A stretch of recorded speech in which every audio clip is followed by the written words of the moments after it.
So just to give you a clear definition of what co-parenting is, it means sharing the duties of parenting of a child with another person.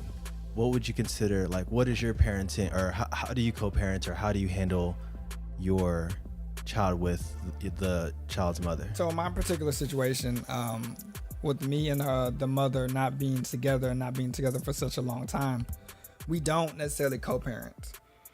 There is a strong friction in between us, so our co-parenting efforts don't usually come together. We don't see things the same way.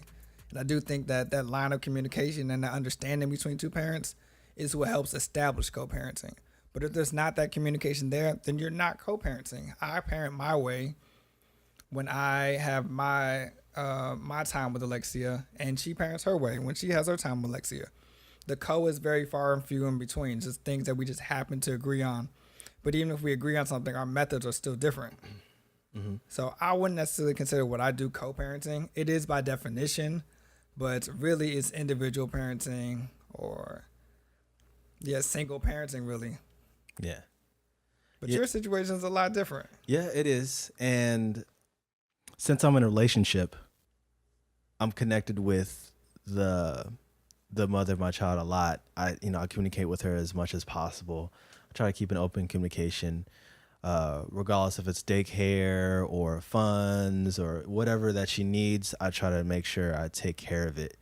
And I think, like, just my thing is, so like me and, like I said, so me and the mother, we talk a lot. I like to keep updates on, like, my child, see how she's doing. As a matter of fact, like, yesterday I had to take care of her because she had pink eye. Yeah. But before that, Amelia's mom had to call me up and say, hey, look, Amelia has pink eye. Can you watch it tomorrow? I'm like, yeah, I'll watch it tomorrow, So I had to call a day off and I had to watch her. But it comes with the duty of co-parenting, in my opinion. Yeah, y'all share responsibilities. Right, yeah.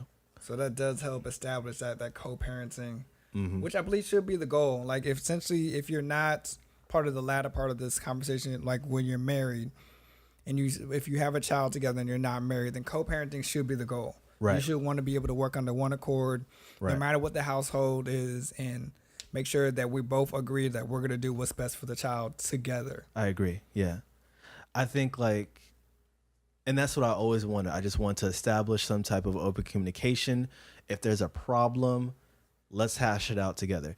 In a perfect world, we'll all be good and gravy and singing lullabies and, like, sing kumbaya and, like, sunshine and rainbows and all that jazz. But it's just, in my opinion, I think the basis of the whole thing for co-parenting would have to be open communication of some sort. Like, at least, and if you're not going to do it face to face over the phone, then at least have, like, some type of person, like a middleman per se. Like a mediator? Like a mediator to kind of handle that situation. So, for instance, one thing I thought about doing was, like, hey, why not bring my mom into the situation? My mom is cool. Ooh, is family a good mediator? I don't know. I'm just using an example. But I'm just saying that, like, I would use...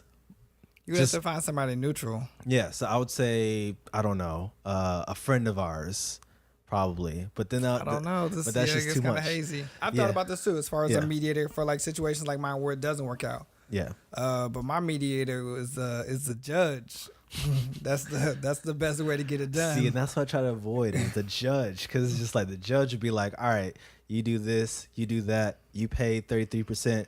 You pay nothing, take care of the child, we're good to go, stamp it off, gavel, that's the end of court. Yeah. Sometimes it's necessary. I mean, I wouldn't advise it unless it's actually necessary. I think, my opinion, if you're going to go to that extent of, like, you want to avoid the courts, but you still want to have some type of mediation where the law is involved, I would actually go about probably formulating a contract with the lawyer, or not a contract, but like an agreement of some sort between two parties, and just write that up and, like, say, this person gets this much and this person gets that much, and then we take care of the child this way. I think it's a good initial start. Yeah. But I mean, with parenting, as your child gets older, your parenting styles change. Right. Because, I mean, we got to be honest. None of us truly know what we're doing with this. We have ideas. Exactly. And if we're not necessarily together under a covenant like marriage, then our ideas can be separate, and we can run them on our own methods. So I think that is a good start, though, at least to come up with some base rules and regulations when it comes to setting expectations of how to parent, have an attorney present, get it notarized and all that. Okay, that starts off, but that has to constantly develop as the child gets older and as y'all mentalities change. So what would you, for your situation, let's say like you and the mother are not talking. I mean, well, you guys are talking, but not on that level like how me and Amelia's mom is. What would you do differently in that case to kind of like a CYA for yourself? Well, I mean, essentially the base level of it is just communication. So we don't communicate like that. We parent completely separately. So in order for us to move past that, in order to come to some type of mutual agreement, we would have to communicate. I would have to understand her ideals and why she does some of the things that she does, and she would have to understand mine. In order to cover ourselves, and yeah, we would have to put something in writing. Or another idea that I have offered up is counseling. Family counseling, so where you have a counselor or a therapist who's there, who's going to document it and kind of hold us to our own expectations and the different rules and regulations we set. That would probably be the best medium, but that does come with a cost. Yeah, I mean, but if it's for the purpose of trying to improve your relationship, maybe.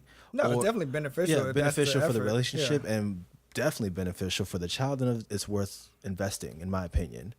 I for one can say from my experience, yeah, we did invest in therapy at one point, and this is whenever Amelia's mom was like pregnant, and she wanted to talk things out, but yeah. So I mean, get it started on the right foot. At least have those discussions with someone who's neutral and get your ideas out, so y'all can kind of get things started without having any initial conflict.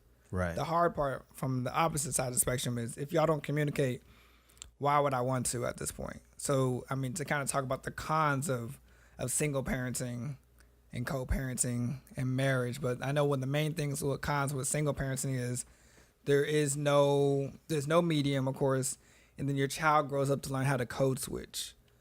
For those who don't know who code switching is, essentially is the perfect example is how you talk around your friends versus how you talk within the church or how you talk within the business atmosphere. You cater your conversations and your actions to different types of environments that you're in. So children are very quick to pick up on this. They're developing minds. They're trying to essentially break the system, find out what works and what doesn't work. So with Alexia, she's already kind of mastered this at 10 years old. She knows what works with her mother and what works with me. And she knows what she can say. She knows what she can do. She knows what she can get away with. All that is down to the T because we parent so individually against from each other. It's two different worlds. So that I would say is the con of single parenting because when she gets out into the real world, she's going to have to make a determination who she wants to be and like which rules she wants to follow. And that's going to be a hard decision, especially as she grows up. Like she has a versatility, but she has to make decisions. And that's what I see being a challenge for her, understanding that this isn't necessarily too much like my mom's side. This isn't too much like my dad's side. This is a new situation that I didn't prepare for because I was too busy switching in between, trying to manipulate situations. Because you're not going to be able to manipulate every situation. Right. And my fear when it comes to co-parenting is like just the whole idea of, well, first off, child support. How much is the judge going to make me pay? And then secondly, like the behavior of what my child is going to be. Of course, if you stay dedicated, then you should be good to go. But however, like, let's say, for instance, there are some people out there who are not dedicated, but want to get some, like, they're just starting off on the reins and, they didn't have a very good background as far as the father figure is concerned. And I just don't want my kid to turn out worse than what I could be. You know what I mean? Explain that. Like, the things I imagine is like rebellious, going off. Like every parent, who cares about their child has very high hopes for the kids. And so, like maybe, the mother will probably be a large influence to the child to where they can be rebellious towards the father, because the mother is always bashing up the father, saying that like, and then all of a sudden, like, the child there's this like ripple effect, like, oh, well, my dad is this way, so therefore all guys are this way.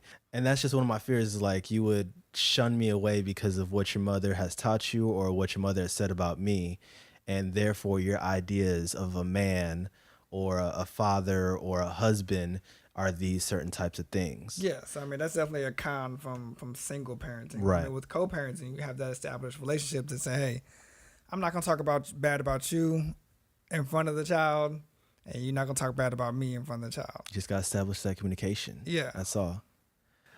Cooperating with other men in relationships with other mothers in relation to the child. Yeah, I mean that's a whole other aspect of single parenting.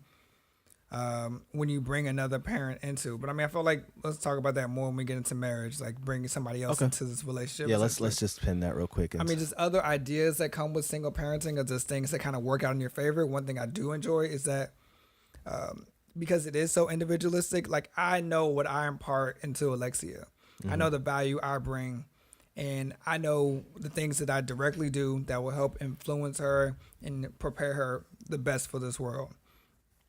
And I don't essentially have to run through any type of approval. It's completely whatever I want to do, how I want to teach her, and whatever she imparts from that, she imparts from that. Yeah. So I do like that freedom. Of course, in the retrospect, I would love to have that freedom and have that matched with or equally balanced with a mother. But I mean, I think that would tie into marriage. That's essentially what a marriage is. Yeah. Y'all have those conversations behind closed doors. As the man in the house, I impart that my authority, that this is kind of what I see fit, and we come to a medium on that. Right. Then we deliberate that to the child. Yeah. But I kind of have the pros of it's only me.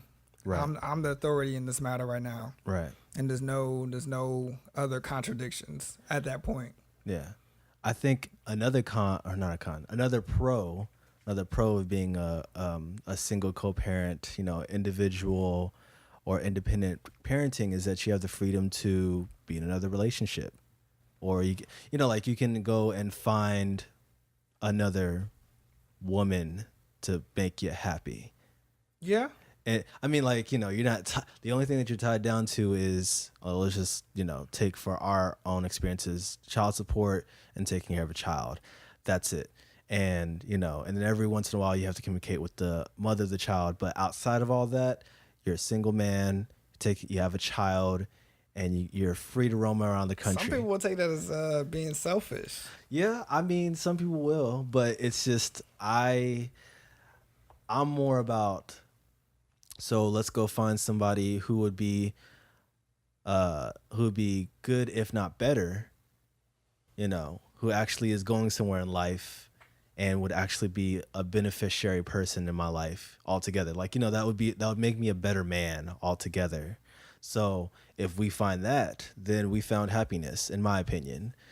So not saying sleeping around with other women, then that would be considered selfish. What if that's happiness? No. That right there is being selfish, in my opinion. Like if you, if you're doing that, then you need to stop before you catch something. Just saying. So I'm more about look, obviously, we're at that age now where we have a kid, and a lot of our friends are settling down, and it's time to find that girl that you want to settle down with, and and then increase the empire population. Okay. I'm just saying, I'm just I want to build the empire. I gotta grow that empire. So it's just, if it's not the mother of my child, then let's do it with somebody else. Let's just find happiness there. Which, I mean, I can agree. I mean, eventually, I think we all have the aspirations to find that special someone for our lives. And of course, we want them to essentially be a role in our child's life. So I think that ties us into marriage. I mean, a different avenue of marriage. So because we already have children before our marriages, we're going into blended families. Right. So let's talk about the differences between co-parenting and also, I guess, co-parenting under marriage. Right. When you bring somebody else in, how does that parenting structure change? So I'm glad you asked me this question. I feel like I'm being interviewed, but but these are questions to think about. I, for one, for sure can say, let's say, for instance, you do happen to find the one that makes you happy that's outside of the relationship that you have with this woman with the child. I think it will be respectful to you to actually say, "Hey, I have a kid. Let's, I want you to meet this person." Respectful. I think that's automatic. Well, No. Actually, no. Let me take that back because I have heard stories Okay. of people popping up kids on people after you're in a committed relationship. Like, oh, we've been dating for like 6 months, and oh, here's my daughter. That's wild, but still. Yeah, it's wild. It happens. But if you like, nah, I think for me at least, I would be straight up, be like, hey, look, like, hey, my name is Zach. What's your name? Cool. Tell me about yourself. Blah, blah, blah, blah, blah. Let me tell you about myself. I have a daughter is the first thing I would say. Yeah. I have a daughter, and There's I a certain do level this. of integrity, but I don't necessarily knock it early on in dating. Yeah. I'm trying to think.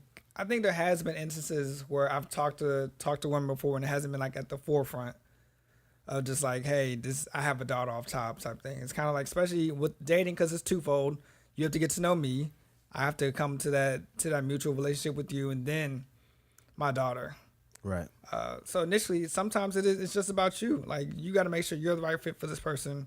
You don't necessarily want to bring your children into the mix off top. Yes, it'd be great to mention them just so your significant other has a heads up. But I wouldn't necessarily put any shame on somebody if on the first date they don't essentially mention that, hey, I have a child or I have children. Like, first date, it's probably possible. After that, though, Nah, if you're trying to go anywhere, yeah, you gotta let them know that. Yeah. Because not to get because it's a huge life commitment altogether. It's a large commitment, and you shouldn't put that burden on the next woman because of you shouldn't do that to a person. That's disrespectful in my opinion. So you gotta. So are you saying it has to be first date? No, not first date. I'm saying you gotta come up front. When is too long? Too long is whenever, like 6 months is too long. Actually, like a week might be too long. Okay, which one is it? A week or 6 months? No. I'm saying like after 6 months, difference. you might as well cut that relationship and you might it's messed up. Like it's just messed up on her part or his part. It does not matter. I think you should let that person know within a week. But I don't know what people's dating standards are, and I don't know how they like. Some people like to test the waters on how this person really is for real. Yeah, so, especially if you're starting fresh. Yeah. From someone that you don't know. Yeah. And you're really just trying to get to know them. Yeah, but I think if you put it up front first, we'll say within the first week, right? Or we'll say for dating, probably the second or third date. You would okay, go yeah, ahead. definitely. To me, anything after the first date, that's your pre-first date. Yeah, because the first date is okay, but after the first date, you're on a clock. Because on the first date, it's more about let me get to know you, how are you, that kind of thing, so on and so forth. If you want to throw that in there, you want to call it in early, that's perfectly fine. But, I mean, the only thing is you can't lie about it. Oh no, you just gotta become clean. I got a kid. Yeah, simple as that. Which is, a pretty common first date question. Yeah, of course. Kids in jail. Yeah. Have you been to jail before? I had a kid. They're in jail. But no, I had to, whenever you say that, of course there's going to be questions. Yeah. And, common ones is oh, how are you and the baby mama? Yeah. You just got to be truthful. You just got to be truthful. Situation. And you got to come correct. You can't waste that person's time. You're trying to put a ring on that finger. But that's serious though. There's gonna be a ton of questions that she or he is going to ask you, how are you in the BM or how are you in the BD? How's y'all's relationship? Are y'all cool? How's the child? I don't know about tons of questions. From my experiences, it's just that common one that it's just that initial comment. Mm-hmm. It's fairly common that a lot of people have kids. Right. It's known. So it's that initial comment that, hey, do you have kids? Yes or no? Okay. Clearly they're not there at this moment. So you're either co-parenting, you're single parenting. Right. Those are pretty much the initial questions. I think as you get deeper into dating, Then it comes down to, okay, what's the relationship with the baby mama? Yeah. Do I need to fight type thing? Like, that's when it gets really into it. It should be the same way as like if you were trying to meet a girl. Like after like same thing as like marriage. Like if your mindset it's all about like let's get married, I think you should like probably the second date for sure. You'd be like, look, girl, I think actually I'm just gonna be honest with you. I'm only in this thing to find somebody to marry. I'm all like, no, that's serious. I be like one of my friends, they experienced the same thing and they're about to get married next. Who? You know who it is. Who? Past life. Who is this? You know who it is. I have no clue. They have pictures. Tell me. They have pictures in your apartment that they made for you. Who is this? Who is you know who this it person? is. Expose them. So they told me that the guy told her that I'm only in this for marriage. I'm all about marriage. So if we're not in this for marriage, let's cut this loose. Second date. I was like, dude. No, I mean that's intentional dating. Yeah, Like, that's intentional dating, which is great. You know what you want. Yeah, you know what you want. So I think like on top of that, it should be the same exact thing. Like I got a kid. Okay, yeah, keep that same energy. Yeah, like I want to get married. Oh, and by the way, or like I have a kid and I want to get married. There you go. That sounds a lot better. Like I have a kid and I want to get married. Honestly, I don't really like this "I have a kid" phrase. I know, but It's like I'm a father, I'm a parent. Yeah. So you have to know that essentially, if you're trying to come into this relationship, trying to be a part of my life, there is an extended part of me. So you're not coming here to be a girlfriend. You're also coming here to essentially be a stepmom. Yeah. Like you have to know that from the jump. So she agrees with that. Then we go into this realm of blended families. Yeah. Now, so let's talk about that for a second. Blending families.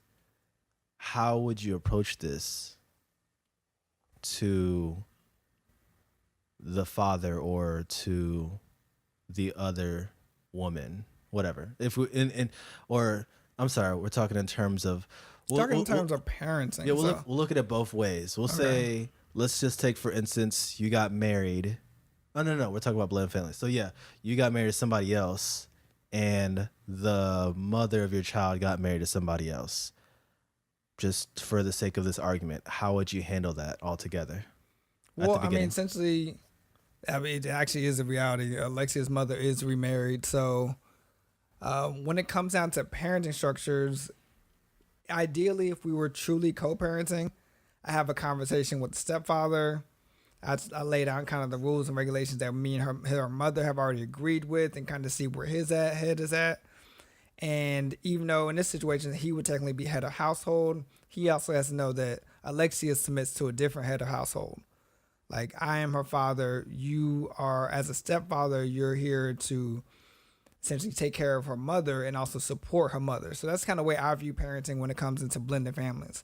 The initial biological parents are still the head of the household for the child, and the significant others are there to support them. So ideally, the stepfather shouldn't be doing anything that her mother doesn't know about. He shouldn't be operating any type of individual power that he wouldn't normally do in front of the mother. Like, everything he does for that child feeds through the mother. So that might not be as modern as other people would say it, but like that's the way I see it going, and that's the way I feel the most secure about. Because as a stepfather, yes, you can grow to have that appreciation and have that caring and that fondness for the child, but I don't know if it's initially there. Alexia has two parents that are alive and that are well endowed into her life. Anyone else out of that is external, is extra. So you got married and you formed a covenant with her mother. I don't necessarily know that you formed a covenant with my daughter. So that's why I see it differently. Oh, okay. Mine is a little bit different. I would say, first off, I respect you for doing that. Like, it takes a man to go talk to another man about like his situations. Yeah, I would just draw the lines on like, hey, I actually like the whole basis of it is I just want you to think like that. Like I can't control free will, but I want you to understand this is that this is my daughter. She may live in your house, at times, but I want you to understand this, that like I want you to treat her as if she is your own daughter. Okay. So I don't care where you come from. Yeah. I don't care how, like, I mean, like I don't understand. I don't know your background, but let's just say, for instance, everything is all good, right? I don't care about any of that kind of stuff. I just want you to know that, like, look, if there's any problems or if there's any, like, going back to the communication on everything is like, we need to communicate this. Like, when is her dance recitals? When is her band stuff? When is her soccer? Like, all that other kinds of stuff. That way there won't be any form of miscommunication or any variance between both of us. I mean, yeah, and you're coming from a healthier side of co-parenting. Yeah. So you're saying like, you would want to have a relationship with the stepfather. Yeah. Like, I would want to be like, hey dog, like, you going to Amelia's soccer game? All right, cool. Let's go hit this up real quick. 2 is better than 1, in my opinion. Okay. So I just if both parents are showing up and and then the stepmother and the stepfather showing up, I think it's all good and gravy. It comes off as like, well, both of them actually support me. So it's good. It shows teamwork. It shows teamwork that we're good. So I just, That's very open-minded. Yeah, and I mean, it's in a perfect world. I would love to go in that direction. To me, that's a third opinion that I don't care for. Oh, really? Explain yourself. I mean, I have my opinion and how I parent, and then I have her mother's opinion. Now I have the stepfather's opinion. If I tend to open up that door to have that relationship and allow him to have that authority, now I have 3 opinions. Okay, now I understand where you're coming from. Yeah.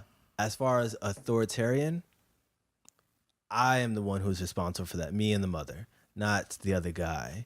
Like, see, and that's the part that's a hard line to draw. That's a very hard line to draw because the men typically are more about protecting and being disciplinary people. So if you open up that door for him to have that relationship and have a relationship with you, right, you got to have that true relationship and that true trust that he has the best interest at heart. Right. Because, I mean, another part of this is depending on of course, everything is, we're talking about in generalities, but if we're talking about specific instances, sometimes stepfathers don't have the best interests at heart. Some of them don't want to be fathers. Right. You got to think about that. He married the woman for just the woman. Yeah. Yeah.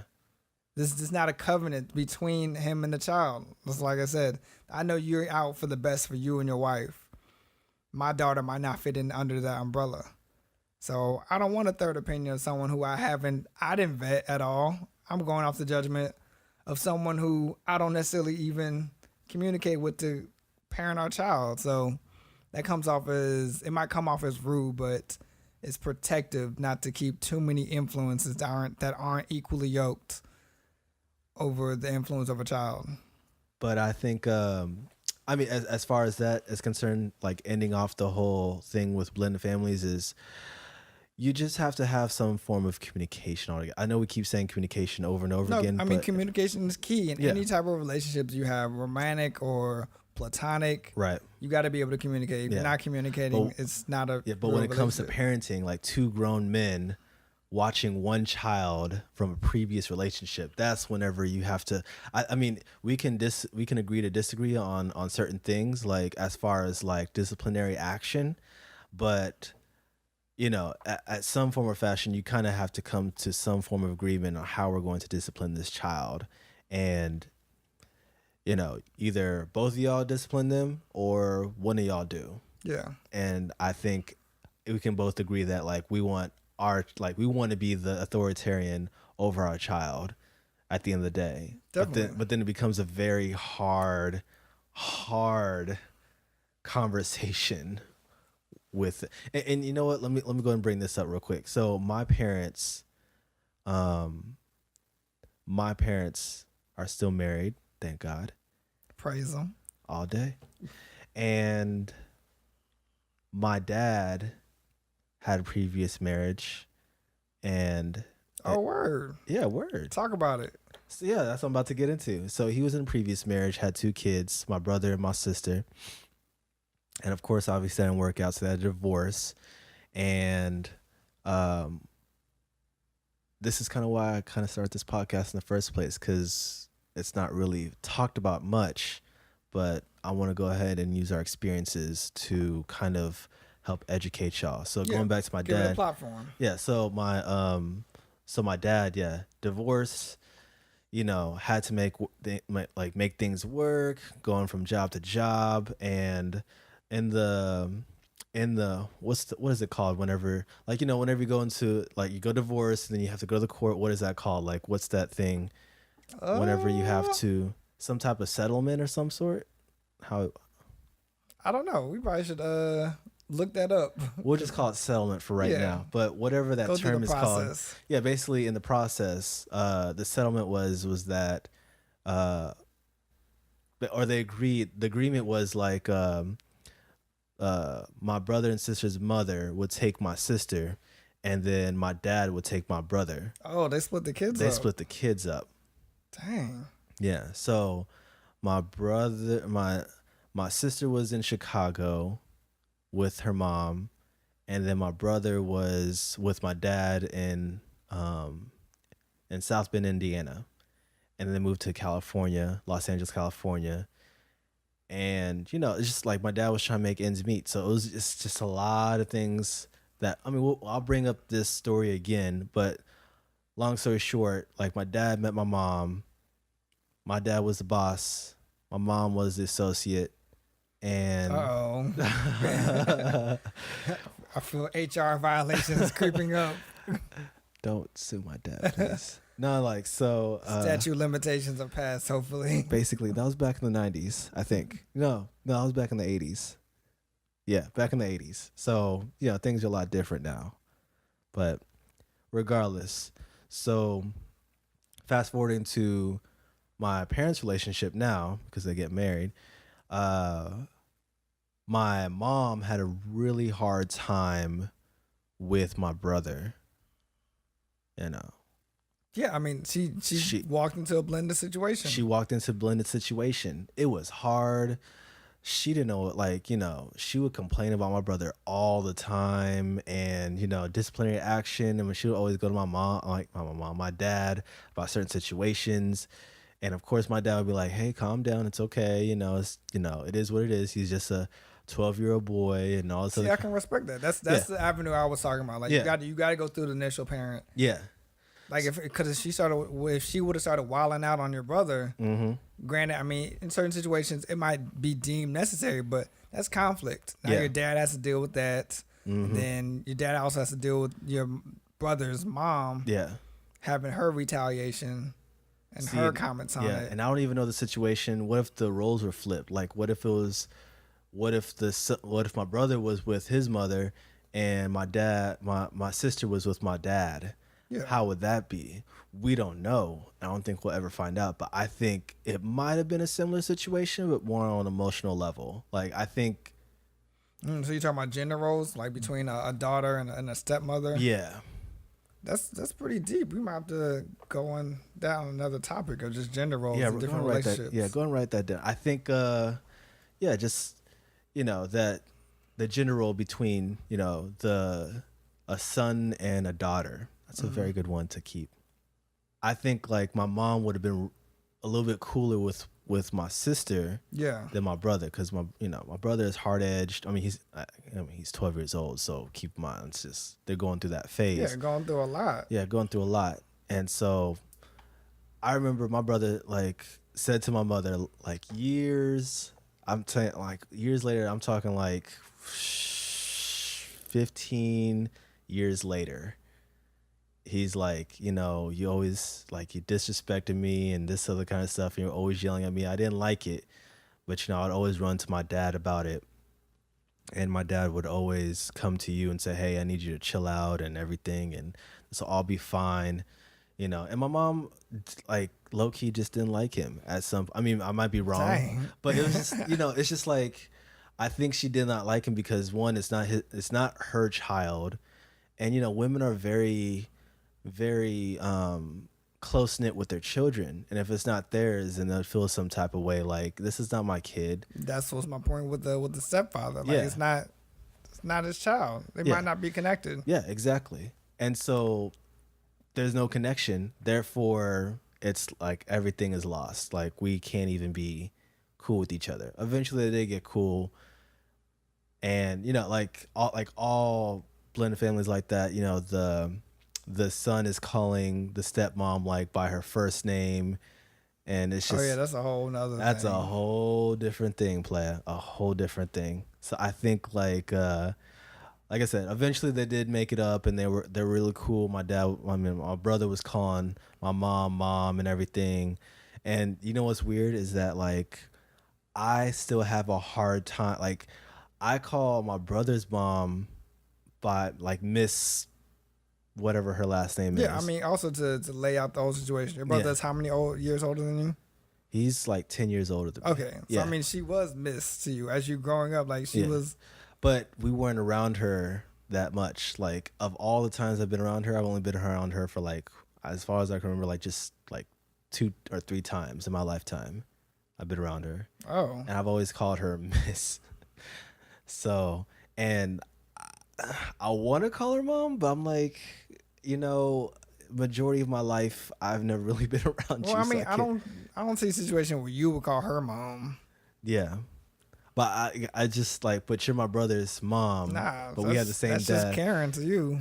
Yeah, that's just Karen to me. But I guess I mean no, but out of respect, I still call her like Miss Karen just to Yeah. be safe. So let's talk about why men don't get married. That's a weird conversation. Or do you want to pin that for next time? Well, I mean, you got to put it into context. You're saying, and I guess in our situations, why would we not get married? Let's reverse this back real quick. I think like we kind of jumped the gun way too early on that one. But we'll get to that topic in just a little bit. But I think like that's probably like one of the reasons why men or women just don't get married, because they're just like, oh, this person has a kid, so therefore I don't want to deal with that type of relationship or that type of torture. Not torture. What am I talking- Wow. Like, I mean, no, but seriously though, like some people think like, man, I don't want to deal with that. Like that's not my responsibility. There you go. That's the word that I'm looking for. It's not my responsibility to take care of this child. So therefore, I really don't want to get married to you. You know. No, I mean, And- that's a real thing. Like, Yeah, that is a real thing. as a single father, dating wise, it is a conscious decision I have to make essentially when talking to other single parents, single mothers, especially. Like, is this a lifestyle that I want to live? Do I want to be a stepfather? Like, is that something I'm even considering? Are you cool with being a stepfather? It wavers back and forth. Okay. For the most part, yes, I'm cool with it, but also there are certain situations where like I couldn't fathom it. Like the amount of love I have for my child and to kind of be in another person's child's life, like essentially not to take it out of context, but the way Alexia came about was not the method that I had planned. So for me to go into another situation that I'm not necessarily planning for, I don't feel an easy situation with that. Ideally, I want my next child to be with my wife, and I mean that's my aspect of blended family. I agree. And I think, you know, But I'm and not there- opposed to it. I don't yeah, want yeah. to put and, it out and there's there. nothing wrong with that. And that's what I want to do too. Like, regardless if we do not work out, at least, you know, I would like to have whoever I go with, like whoever the second child is, that's who I want my wife to be. Yeah, Like, cause I don't want to have 2 kids from one woman and then break it off and then move on to the next person. I feel like that's wrong in certain I aspects. feel like it's repetitive. Repetitive, yeah. Repetitive, and it's just an ongoing cycle of like toxicness of some sort. Yeah, so it's like, I've thought about it. I've joked with the idea, but Yeah, it does get pretty as I continue to grow in my experiences of just parenting with essentially with another step parent on the other side. It's hard for me to fathom essentially going into this situation knowing what I know, and also that's just so many more opinions in this lifestyle type thing. yeah, It would be me, my daughter, her mother, her stepfather, and then whoever my significant other, her child, her stepfather as well. Like it's a whole mess. But people do it and it can work out. It doesn't seem like it's the best idea for me. Yeah. I mean, I'll probably just work it out regardless with just the idea of if we do blended families, let's have a conversation. Like I want it to be like, I know this sounds very like Disney-ish, where oh, we can have like Christmas together and we'll have Christmas at your place. But I mean, it's just something like there's no beef, there's no problems between you or me. That's just something that I aim for. So my goal is, if we go down that path of co-parenting, I would want to establish some type of pillar of some sort where this is what we are, this is what we're going to do, and that's how we're going to discipline our child. Stepfather or not, stepmother or not, we're still going to handle this like adults and live life abundantly. If we go down that route. Now, if Sounds I say like the best plan. sounds like a good, like, I mean, that's just my overall goal. Like, it shouldn't be like, oh, his baby mama, doing this, like, ooh, Pookie and Ray Ray and doing this, blah, blah. Like, it shouldn't be like drama everywhere. Cause it's just like, it adds more stress to everybody altogether. Yeah. And then on top of that, you're wasting people's time overall with this whole drama, when you can really be focusing more on what is the agenda for our child? What is the agenda for our relationship? You and me, like, how is our relationship going to work out with with this child in mind as well? So it's something to think about, I think. But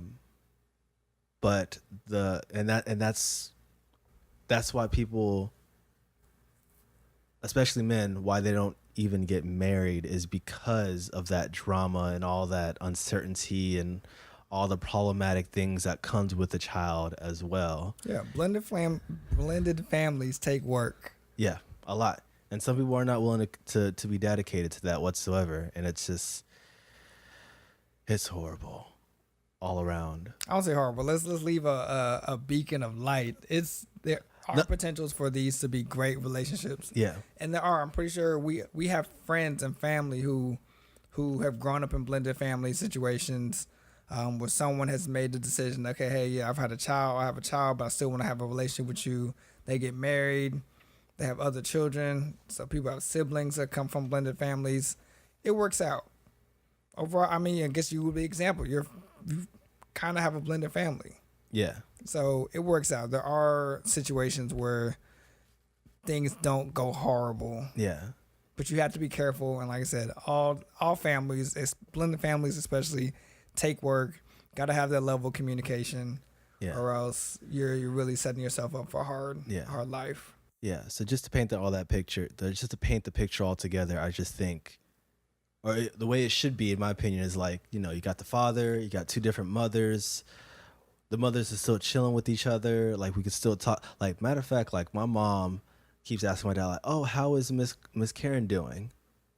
And essentially everything is all good. Like, they're all good and gravy. And that's essentially what I'm trying to shoot for, is just having that gelled family where we can communicate. That synergy. Yeah. Everyone's kind of looking out for the best interests of the overall family. Yeah. But I mean, that comes. Sometimes you get it, and then sometimes you don't. I mean, with the family, you get a lot of ups and downs. Yeah. Yeah. So I mean, so that's essentially what it is. I mean, and that's great and all. And if you want to get married to that, that's perfectly fine.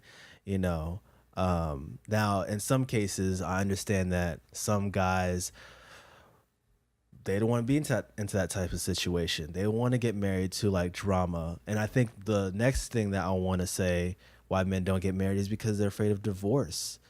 They're afraid of what may come about out of this marriage. I mean, I think everybody has a little bit of anxiety about divorce, especially since it is super rampant in today's society. But I don't think it's necessarily the best way to look at it for you to avoid marriage.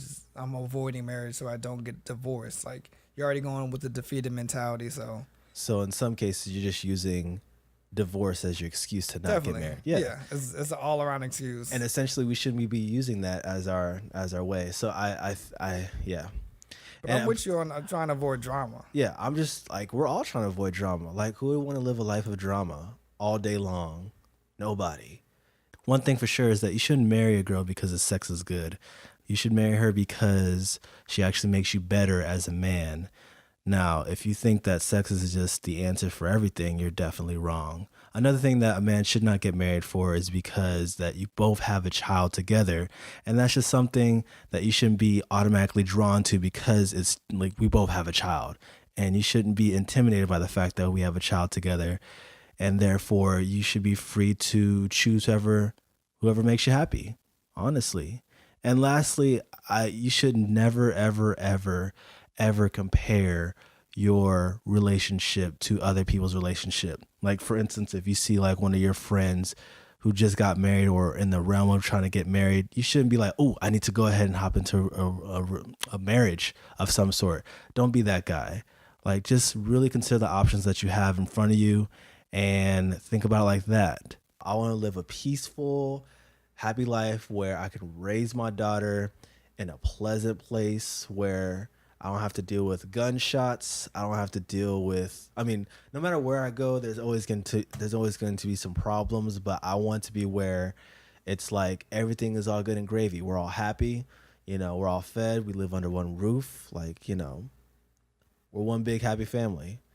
And that's what the goal I think everybody should really shoot for. Like, what is your key happiness? So in the conclusion, to kind of wrap this whole thing up, I want to just say, like, what are some things that you're aiming for when it comes to marriage? Or how do you envision what your co-parenting is going to be with the mother of your child? What about you? Did you have any questions that you want to address as well? I think the main thing and the overarching question is really establishing what do you feel like co-parenting is? Is it possible? And then let's talk about the pros and cons. Like, I come from a different situation, so for me, it's really the pros and cons of co-parenting. Like, that's the extent of it. Right. Marriage isn't the end goal for my situation. So it's really co-parenting. Let's talk about it. How can co-parenting work out, and what are some things to avoid when you see co-parenting going south? Are you asking me?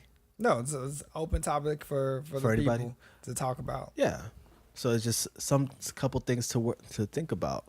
We obviously talked about the difference between co-parenting and marriage. Like, what would be better for me? Like, should I take the co-parenting route? And if I do that, how am I going to handle it with the mother of my child? Or should I take the marriage route? And if we do, how are we going to handle that? And then of course there are some type of situations where we're dealing with blended families. So, you got to ask yourself, how are we going to handle that? Obviously we talked about it, so it's your decision on what you want to do from this point. But I think overall that's essentially it, guys. That's what we got so far for today. So what do you guys think? Like, do you agree or disagree with any of our views? Let's talk about it. Let's talk about it, guys. We need to talk about it. Talk about anything and everything about fatherhood and everything. So to keep those conversations going, follow us on everything Stay DADicated. Our Twitter, Facebook, Instagram, YouTube channel, everything is Stay DADicated. LinkedIn. If you want to find us, have those conversations, we'll engage. We want to hear what y'all are talking about. We want to hear your thoughts on it, good, bad, and indifferent. It's really about having that conversation, all day, getting those ideas out. So yes, we sir. heard a lot about our ideas, but we want to hear from you. So please follow the pages, start the conversation up. Let's hear about it. For sure. But hey, look, guys, we've been on this long journey of this episode. We do appreciate you guys staying this long and listen to what we got to say about co-parenting and marriage. Now, like we said, like, if there's anything you want to say or anything that you want to talk about, feel free to drop us a line on any of that kind of stuff on all those different platforms, for sure. I know we're being a little bit repetitive, but regardless, guys, that's all we have for today. So we'll catch you next time. And until then, stay DADicated. DADicated.